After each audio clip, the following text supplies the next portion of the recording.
یہاں ایک منکر حدیث آیا مجھ سے گفتگو کرنے کے لیے.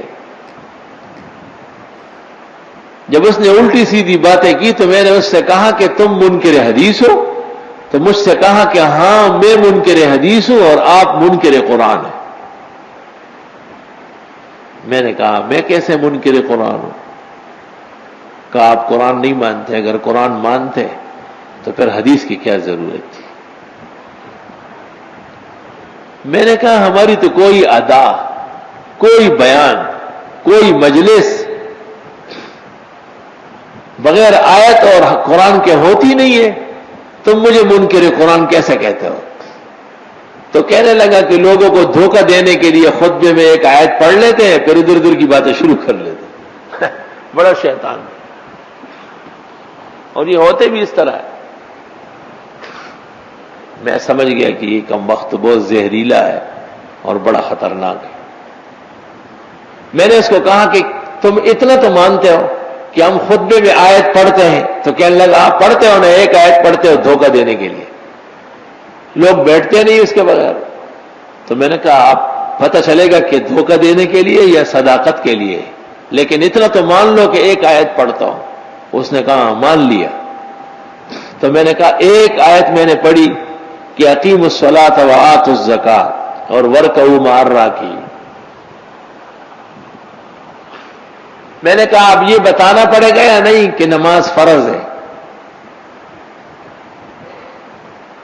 اور یہ بتانا پڑے گا کہ نماز مسلمان پر فرض ہے، اور یہ بتانا پڑے گا کہ بلوغ کے بعد فرض ہے، اور یہ بتانا پڑے گا کہ 5 اوقات کی فرض ہے، اور وقت شروع کب ہوتا ہے اور ختم کب ہوتا ہے، اور فجر کی کتنی رکعتیں اور ظہر کی کتنی ہے، اور عصر اور مغرب کی اور عشاء کی کتنی ہے.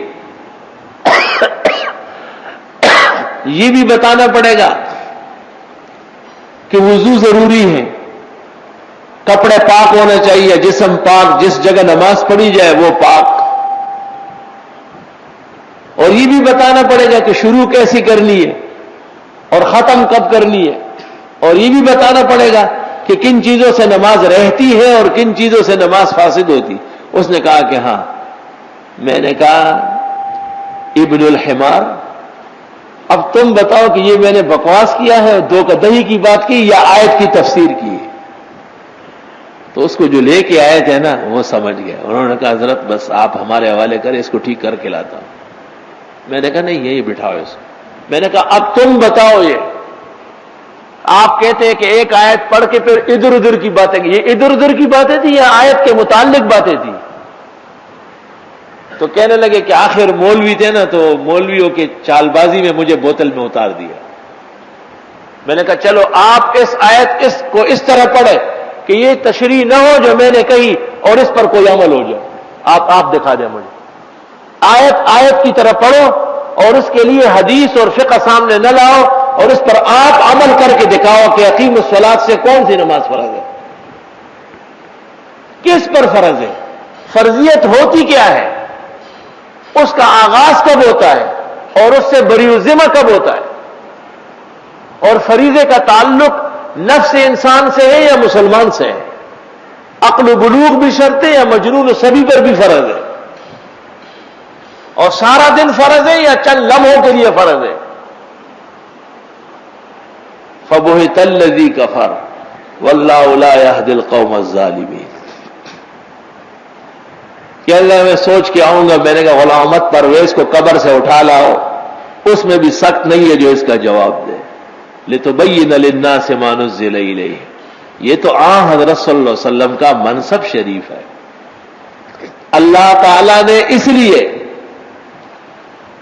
اس کی وضاحت نہیں فرمائی تاکہ حضرت صلی اللہ علیہ وسلم کے منصب کی روشنی میں یہ واضح ہو جائے.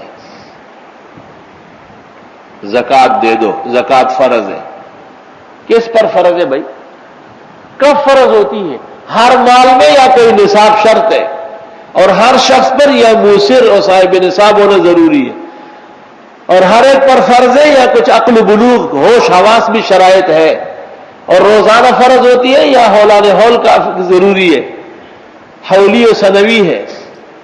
یہ تمام تشریحات اونٹوں کی زکوٰۃ اور بکروں کی اور بھیڑوں کی اور گائے اور بھینسوں کی اور سونے اور چاندی کی اور زمینی فصلوں کی اور آراز و تجارت کی، ہر ایک کی شرح مختلف ہے. وآتوا الزکاۃ لتبین للناس ما نزل الیہ. حضرت جو کچھ میں نے نازل کیا ہے آپ سمجھائیں گے. اللہ تعالیٰ فرماتے ہیں کہ آپ کو سمجھانا ہے، اور پرویز کہتے ہیں کہ حضرت کا سمجھانا معتبر نہیں ہے. فلا حول ولا قوت الا باللہ. اکفر الکفار فی الہند و پاکستان فتنہ برویزیہ.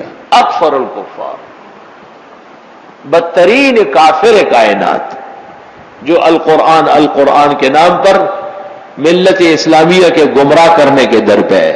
ایک مجھے کہتا ہے ہم حدیث اس لیے نہیں مانتے ان کی سند ضعیف ہے. میں نے کہا سب سند ضعیف ہے یا ضعیف کی سند ضعیف ہے؟ تو کہنے لگا کہ سب ضعیف ہے. میں نے کہا پھر تو بات خراب ہو گئی. پھر آپ جو عمل کرتے ہیں وہ کس چیز پر کرتے ہیں؟ تو کہنے لگا کہ نہیں، ضعیف ناقابل عمل ہے اور جو صحیح ہے وہ قابل ہے. میں نے کہا یہ تو محدثین کا سبق ہے اور ان کا فیصلہ ہے، اس میں تجھ جیسے آدمی کا کیا کام ہے؟ میں نے اس سے پوچھا کہ اس کی کوئی مثال ہے؟ آپ کو یاد ہے کہ کوئی حدیث ہمارے ہاں بہت مشہور ہے علماء کرام میں، اور آپ پرویزی ہو کہ ہاں وہ موضوع ہے اور مکذوب ہے اس لیے کہ سند ضعیف ہے؟ تو اس نے کہا کہ ہاں، یہ جو ہے کہ من تمسک بسنتی عند فساد امتی فلہ اجر 100 شہید، کہ جس نے ایک سنت کے مطابق عمل کیا، اس کو زندہ کیا، اس کو 100 شہیدوں کا ثواب ملے گا. کیا یہ مبالغہ نہیں ہے؟ یہ دروغ نہیں ہے؟ ایک دفعہ شہید ہونا کتنا مشکل کام ہے، اور یہ کہتے ہیں کہ جی 100 شہید. میں نے کہا اگر یہی مضمون قرآن میں ہو پھر اور اس سے بڑھ کر ہو تو سہم گیا. مجھے دیکھنے لگا کہ یہ کیا کہہ رہا ہے. میں تو حدیث کی بات کروں. میں نے کبھی حدیث تو مانتا نہیں، بے ایمان. میں نے کہا اعتراض کس پر ہے یہ تو سمجھاؤ. تم نے تو سند کے رجال ذکر نہیں کیے اور متن پہ اعتراض کر دیا. تو یہ سند پہ تو اعتراض نہیں، متن پہ ہوا ہے. اور میں نے کہا متن قرآن سے ثابت ہے، لیلۃ القدر خیر من 1000 شہر. تم تو 100 نہیں مان رہے اور آیت 1000 کہہ رہا کہ لیلۃ القدر کی عبادت 1000 مہینے کی عبادت سے بڑھیا ہے. تو سر کھرچنے لگا. میں نے کہا کیا مطلب ہے؟ اگر میں اس کو یہ نہ بتاتا کہ یہ آیت ہے آپ یقین کر لیں وہ اس کو بھی جھوٹ کہہ رہا تھا، لیکن چونکہ میں نے پہلے کہہ دیا کہ آیت ہے تو اب وہ کچھ کہہ نہیں سکتا. میں نے اس کو کہا کہ اسانید کی بحث یہ ایک علمی بحث ہے، اس میں کسی عوام کو یا پھر غیر مسلم کو دخل دینے کی ضرورت نہیں تھی، اور تم لوگ اس میں پڑھ کر کے ایمان سے محروم ہو گئے.